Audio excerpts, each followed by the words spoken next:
Hi, everyone, and welcome to God's Plan, Your Part, a podcast where our goal is to read the entire Bible in a year, seeking to understand God's plan of redemption while discovering daily and practically your part in it. Is there any point to following the Lord when literally nobody else is? Today we're looking at the story of Ruth, and I think when Ruth is set in context, it actually answers exactly that question. So I'm excited to dive into the story today.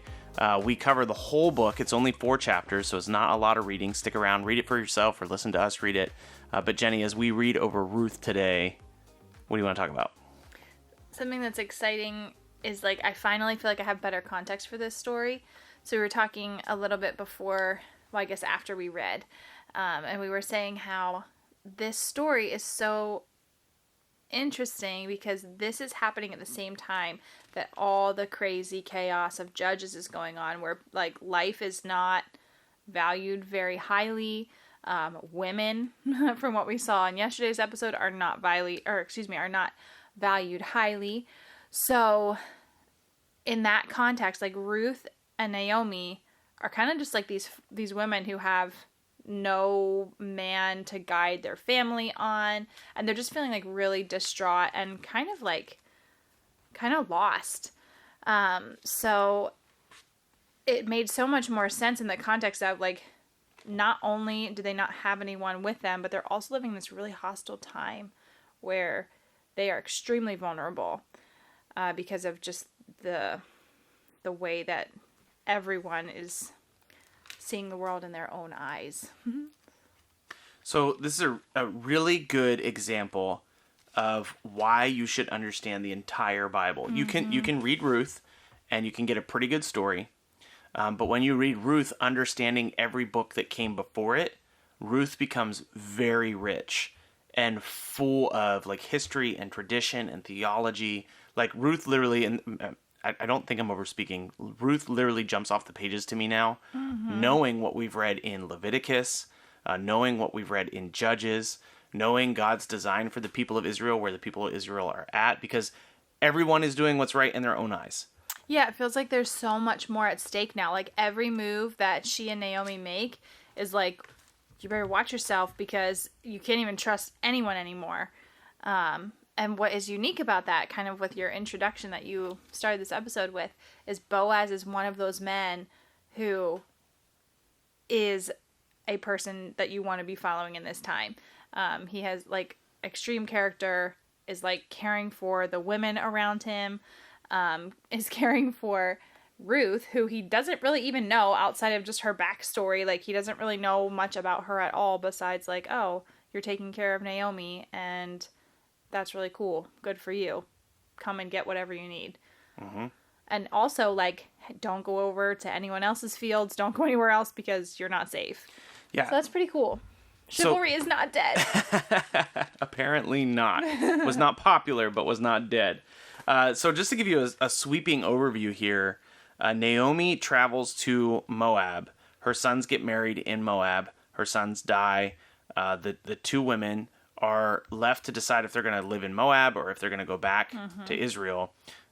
Ruth decides to go back to Israel. That is a very crazy decision for her. Because she could have gone back to her father? She could have lived a just fine life in Moab. She could have got remarried. Okay. She could have, she doesn't have to go back.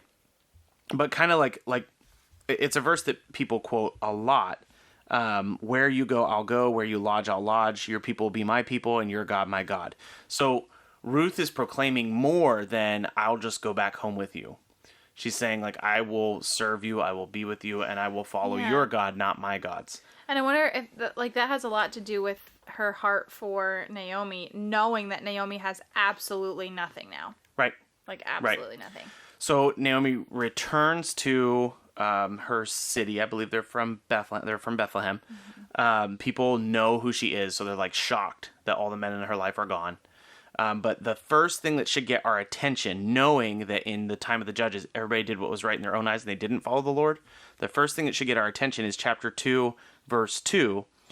Ruth the Moabite said to Naomi, "Let me go to the field and glean among the ears of grain after him." There is someone in the city who is obeying the Levitical laws. that should stand out to us because we know in the time of the judges, they didn't care about them.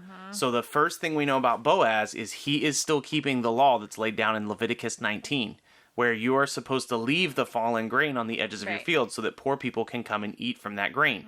So God is using his law to preserve his people and his promise, and that's how Ruth is being taken care of because Boaz is faithful to that law. So even though we know almost no one around him is faithful at all to the Lord, Boaz is. And so she goes around and gets food and grain, and she can care for herself. She can care for Naomi. Boaz actually tells her, listen, you need to stay in this field because if you leave this field, you're going to be in danger. What a guy. Yeah, like I think, like I said, when you read this in context, it jumps off the pages because Boaz is not just some random dude. Boaz is incredibly righteous. Like crazy. Yeah. And so he says, like, stay in my field, make sure nobody bothers you. He said, I've already commanded all my people to leave the women alone. We just read that is not the case all across Israel. They are horrendous in how they treat women. And so then you get this story about Ruth needing to find a redeemer. Yeah, that word is interesting.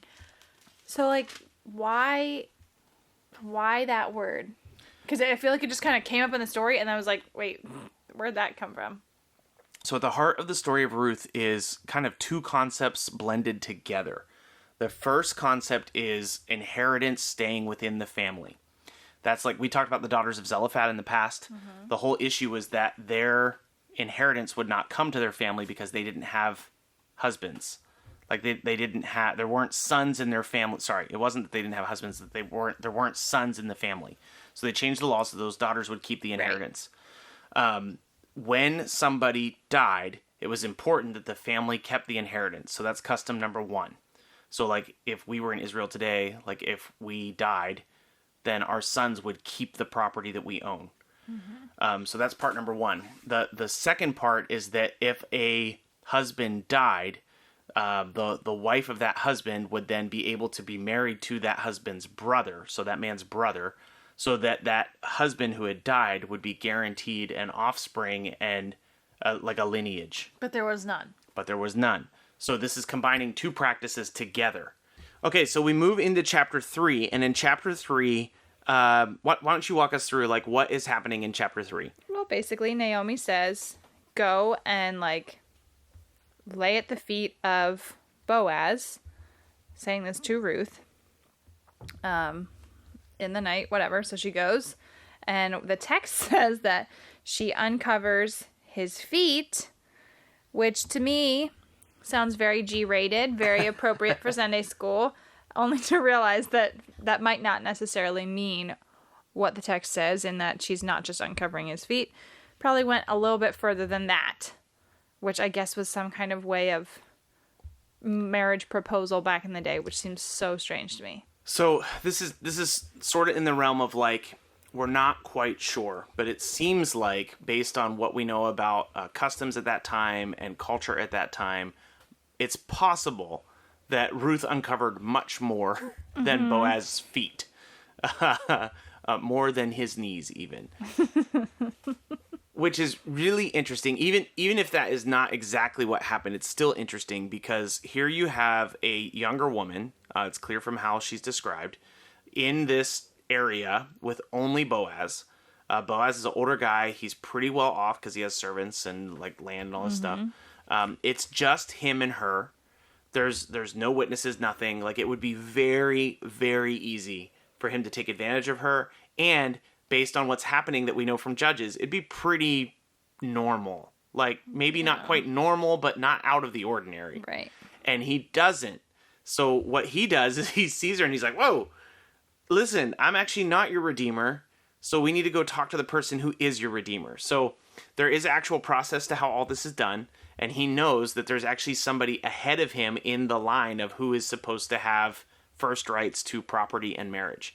And so in shortly after this proposal, basically, he goes and finds the guy that is the rightful heir, basically, and talks to him. What's interesting about that guy is Boaz leads with, hey, there's this guy that you're related to that owns a lot of land. Would you like that land? And the guy's like, yeah, I definitely want that land. He's like, great. There's a woman that comes with the land. And the guy's like, oh, I don't want that at all. Gee whiz. And it's because it would dilute his inheritance. Yeah. So he doesn't want to lose money on this proposition. He wants to become more and more rich. So he passes on Ruth completely. Real crafty. He's real crafty. So Boaz then accepts Ruth as a wife.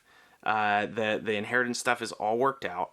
This is all because he is a faithful guy. Like, he's a righteous guy before God. He's following God's law to a T. He's not. This dilutes his inheritance, right? But he doesn't mind that because he wants to do what's right. And in chapter 4, we find out that they get married. She, meaning Ruth, becomes pregnant. And then this line from Ruth and Boaz stems all the way down to David. Yeah. Which is pretty cool. So the original reader is listening to this story thinking, oh, this is a really interesting story. What a nice story. Mm-hmm. And then with the genealogy at the end, you're like, oh my goodness, this is a story about David. Mm-hmm. So what's really cool about this is that this is a story of how God is protecting and keeping his promises even when times are insane. Which can even stem back even further. So you have Boaz. If you go up, upwards on his family tree, you find that his mother was Rahab. Dun, dun, dun, so Rahab. Matthew chapter 1 says that Boaz's mother was Rahab. Mm-hmm. And so when you put that in context, you're like, well, it's actually a little bit easier to understand why Boaz has a good picture of God, because his mom is a Canaanite who chose to follow the Lord. And didn't get, crumbled by the wall. Yeah, I just think about what the stories in their house. You think about Boaz growing up as a little kid. What was his mom talking about? His mom was talking about almost certainly the faithfulness of God, the way that he provided for their family. And that is why Boaz is a righteous man who's full of justice and caring for Ruth. And God uses this righteous man to keep his promises and provide for his people. I love this story. I love it. That is really cool. So is it worth it to follow the Lord when nobody else is? Yes. Yes, it is. We see from this story that Boaz is a righteous dude. He wanted to follow the law. He wanted to live in a way that God wanted him to live. And because he was honoring the Lord with his life, the Lord used him in a significant way. He provided a king for Israel. King David's going to come and kind of sort this stuff out. But ultimately, God used Boaz, who was making the right choices when nobody else was, to provide Jesus to us so that we can have salvation. So we directly benefit from the faithfulness of Boaz. I know it's not completely up to Boaz. God is going to work the way that God is going to work. Mm-hmm. But is it worth being a righteous person when nobody else is? Absolutely. Yes. Hey, thanks so much for listening to our take on God's Word. Stick around and listen to the Word on the second part of the podcast. Before we get in there, we just want to remind you can connect with us at any time on social media and YouTube at God's Plan, Your Part. Also, we are a listener-supported podcast, so if you ever want to help us out with the ministry that we're doing, you can do that by clicking the link in our description. And now, here's the reading for today. Ruth chapter 1. In the days when the judges ruled, there was a famine in the land, and a man of Bethlehem in Judah went to sojourn in the country of Moab, and he and his wife and his 2 sons. The name of the man was Elimelech, and the name of his wife Naomi, and the names of his 2 sons were Mahlon and Chilion. They were Ephraimites from Bethlehem in Judah. They went into the country of Moab and remained there. But Elimelech, the husband of Naomi, died, and she was left with her 2 sons. These took Moabite wives. The name of the one was Orpah, and the name of the other was Ruth. They lived there about 10 years, and both Mahlon and Chilion died, so that the woman was left without her 2 sons and her husband. Then she arose with her daughters-in-law to return from the country of Moab, for she had heard in the fields of Moab that the Lord had visited his people and given them food. So she set out from the place where she was with her 2 daughters-in-law. And they went on the way to return to the land of Judah. But Naomi said to her 2 daughters-in-law, Go, return each of you to her mother's house. May the Lord deal kindly with you, as you have dealt with the dead and with me. The Lord grant that you may find rest, each of you in the house of her husband. Then she kissed them, and they lifted up their voices and wept.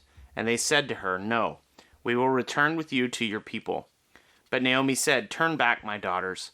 Why will you go with me? Have I yet sons in my womb that they may become your husbands? Turn back, my daughters. Go your way, for I am too old to have a husband. If I should say I have hope, even if I should say I have a husband this night and should bear sons, would you therefore wait until they were grown? Would you therefore refrain from marrying? No, my daughters, for it is exceedingly bitter to me for your sake that the hand of the Lord has gone out against me." Then they lifted up their voices and wept again. And Orpah kissed her mother-in-law, but Ruth clung to her. And she said, "See, your sister-in-law has gone back to her people and to her gods. Return after your sister-in-law." But Ruth said, "Do not urge me to leave you or to return from following you. For where you go, I will go. Where you lodge, I will lodge. Your people shall be my people, and your God my God. Where you die, I will die, and there I will be buried. May the Lord do so to me more also, if anything but death parts me from you." And when Naomi saw that she was determined to go with her, she said no more. So the two of them went on until they came to Bethlehem. And when they came to Bethlehem, the whole town was stirred because of them. And the women said, "Is this Naomi?" She said to them, "Do not call me Naomi, call me Mara, for the Almighty has dealt very bitterly with me. I went away full, and the Lord has brought me back empty. Why call me Naomi, when the Lord has testified against me, and the Almighty has brought calamity upon me?" So Naomi returned, and Ruth the Moabite, her daughter-in-law, was with her, who returned from the country of Moab. And they came to Bethlehem at the beginning of the barley harvest.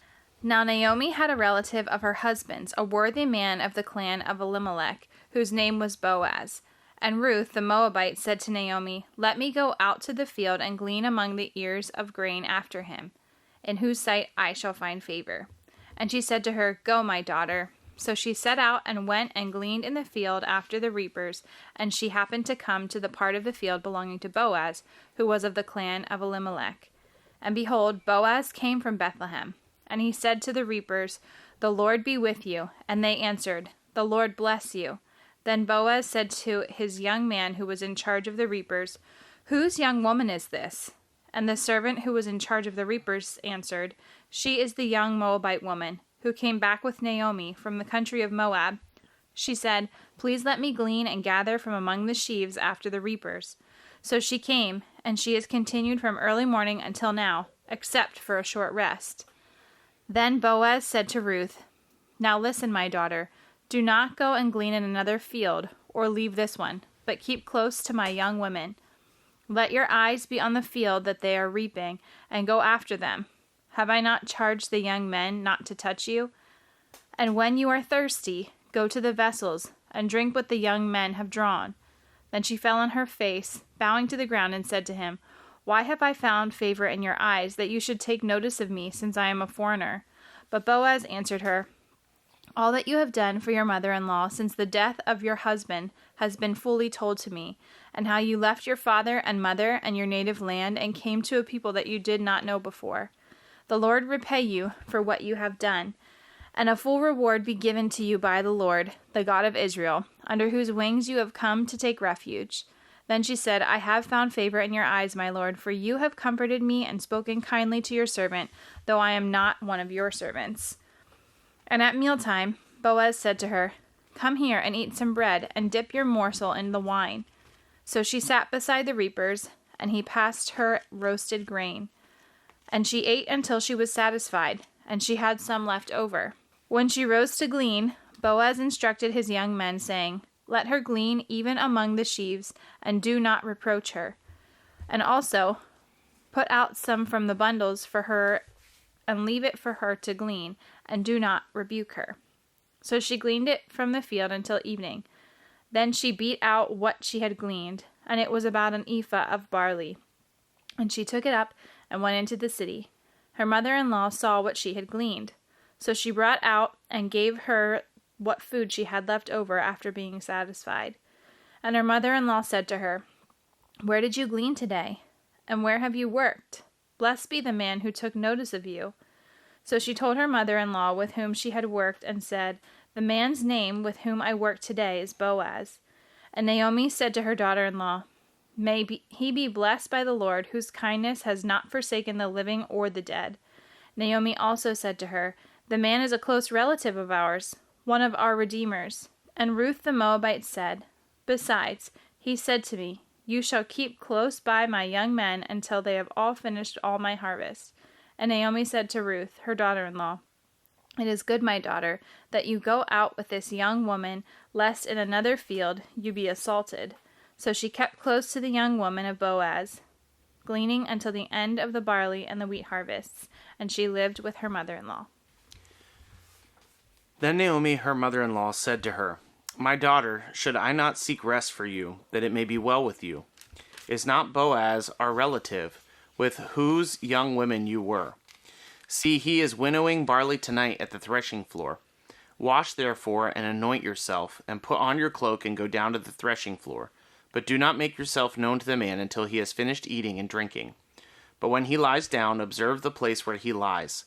Then go and uncover his feet and lie down, and he will tell you what to do. And she replied, All that you say I will do, I will do. So she went down to the threshing floor and did just as her mother-in-law had commanded her. And when Boaz had eaten and drunk and his heart was merry, he went to lie down at the end of the heap of grain. Then she came softly and uncovered his feet and lay down. At midnight the man was startled and turned over, and behold, a woman lay at his feet. He said, Who are you? And she answered, I am Ruth, your servant. Spread your wings over your servant, for you are a redeemer. And he said, May you be blessed by the Lord, my daughter. You have made this last kindness greater than the first, in that you have not gone after young men, whether poor or rich. And now, my daughter, do not fear. I will do for you all that you ask, for all my fellow townsmen know that you are a worthy woman. And now it is true that I am a redeemer, yet there is a redeemer nearer than I. Remain tonight, and in the morning, if he will redeem you, good. Let him do it. But if he is not willing to redeem you, then as the Lord lives, I will redeem you. Lie down until the morning. So she lay at his feet until the morning, but arose before one could recognize another. And he said, Let it not be known that the woman came to the threshing floor. And he said, Bring the garment you are wearing and hold it out. So she held it, and he measured out 6 measures of barley and put it on her. Then she went into the city. And when she came to her mother-in-law, she said, How did you fare, my daughter? Then she told her all that the man had done for her, saying, These 6 measures of barley he gave to me. For he said to me, You must not go back empty-handed to your mother-in-law. She replied, Wait, my daughter, until you learn how the matter turns out. For the man will not rest, but will settle the matter today. Now Boaz had gone up to the gate and sat down there. And behold, the Redeemer, of whom Boaz had spoken, came by. So Boaz said, Turn aside, friend, sit down here. And he turned aside and sat down. And he took 10 men of the elders of the city and said, Sit down here. So they sat down. Then he said to the Redeemer, Naomi, who has come back from the country of Moab, is selling the parcel of land that belonged to our relative Elimelech. So I thought I would tell you of it today, and say, Buy it in the presence of those sitting here, and in the presence of the elders of my people. If you will redeem it, redeem it. But if you will not, tell me, that I may know, for there is no one besides you to redeem it, and I come after you. And he said, I will redeem it. Then Boaz said, The day you buy the field from the hand of Naomi, you also acquire Ruth the Moabite, the widow of the dead, in order to perpetuate the name of the dead in his inheritance. Then the Redeemer said, I cannot redeem it for myself, lest I impair my own inheritance. Take my right of redemption yourself, for I cannot redeem it. Now this was the custom in former times of Israel concerning redeeming and exchanging. To confirm a transaction, the one drew off his sandal and gave it to the other. And this was the manner of attesting in Israel. So when the Redeemer said to Boaz, Buy it for yourself, he drew off his sandal. Then Boaz said to the elders and all the people, You are witnesses this day that I have bought from the hand of Naomi all that belonged to Elimelech, and all that belonged to Chilion, and to Mahlon. Also Ruth the Moabite, the widow of Mahlon, I have bought to be my wife, to perpetuate the name of the dead in his inheritance, that the name of the dead may not be cut off from among his brothers, and from the gate of his native place. You are witnesses this day. Then all the people who were at the gate and the elders said, We are witnesses. May the Lord make the woman who is coming into your house like Rachel and Leah, who together built up the house of Israel. May you act worthily in Ephrathah, and be renowned in Bethlehem.